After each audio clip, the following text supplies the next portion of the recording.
होर्मुज जलडमरू मध्य फारस की खाड़ी को ओमान की खाड़ी और अरब सागर से जोड़ता है और यह दुनिया के सबसे महत्वपूर्ण समुद्री मार्गों में से एक है। दुनिया भर में भेजे जाने वाले कुल कच्चे तेल का लगभग 30% हिस्सा इसी रास्ते से होकर गुजरता है। यह मध्य पूर्व के प्रमुख तेल उत्पादक देशों के लिए बाहरी दुनिया तक पहुंचने का एकमात्र समुद्री रास्ता है। इसकी चौड़ाई अपने सबसे संकरे बिंदु पर केवल 21 मील है, लेकिन हर दिन यहां से करोड़ों बैरल तेल गुजरते हैं। अगर इस मार्ग में कोई रुकावट आती है तो वैश्विक तेल बाजार और अर्थव्यवस्था पर तुरंत असर पड़ता है। भारत जैसे देशों के लिए यह मार्ग ऊर्जा सुरक्षा की रीढ़ है, क्योंकि हमारी अधिकांश तेल आपूर्ति इसी रास्ते से आती है। यही वजह है कि दुनिया की बड़ी शक्तियां इस क्षेत्र में अपनी नौसैनिक उपस्थिति बनाए रखती हैं, ताकि यह व्यापार मार्ग हमेशा खुला रहे। भारत की ऊर्जा जरूरतों का 85% से अधिक हिस्सा आयातित तेल से पूरा होता है और इसका बड़ा भाग मध्य पूर्व से आता है। सऊदी अरब, इराक और यूएई से आने वाला तेल होर्मुज जलडमरू मध्य के रास्ते ही भारत पहुंचता है, जिससे भारत इस क्षेत्र के किसी भी संकट के प्रति बेहद संवेदनशील हो जाता है। जब ईरान और इजराइल जैसे देशों के बीच तनाव बढ़ता है तो इस जलडमरू मध्य के बंद होने का खतरा भारत के लिए गंभीर चिंता बन जाता है।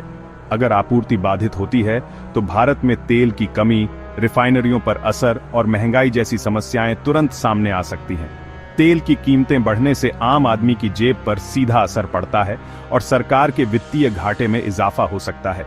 यह संकट केवल आर्थिक नहीं बल्कि राष्ट्रीय सुरक्षा का भी मामला है, जिससे निपटना सरकार की सर्वोच्च प्राथमिकता है।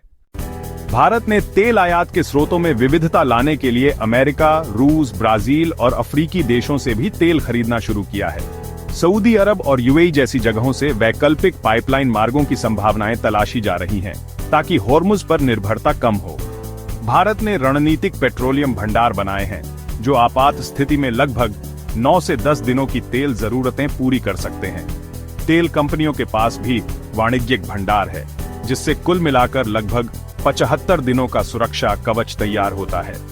कूटनीतिक स्तर पर भारत ने मध्य पूर्व के सभी प्रमुख देशों से अच्छे संबंध बनाए रखे हैं, जिससे संकट के समय बातचीत और सहयोग संभव हो सके। इन सभी उपायों से भारत अपनी ऊर्जा सुरक्षा को मजबूत कर रहा है और किसी भी आपूर्ति संकट से निपटने के लिए तैयार है। होर्मुज जैसे संकट भारत को यह सिखाते हैं कि दीर्घकालिक समाधान ऊर्जा आत्मनिर्भरता में ही है। सरकार घरेलू तेल और गैस उत्पादन बढ़ाने के लिए नई नीतियां लागू कर रही है और निवेश को प्रोत्साहित कर रही है। भारत सौर, पवन, बायोमास और जल विद्युत जैसे नवीकरणीय ऊर्जा स्रोतों पर तेजी से काम कर रहा है, जिससे आयात पर निर्भरता घटे।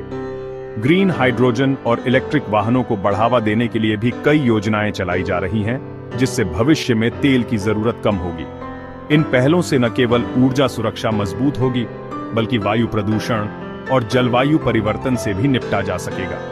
आत्मनिर्भरता की ओर बढ़ते हुए भारत को ऊर्जा दक्षता और संरक्षण को भी राष्ट्रीय आंदोलन बनाना होगा।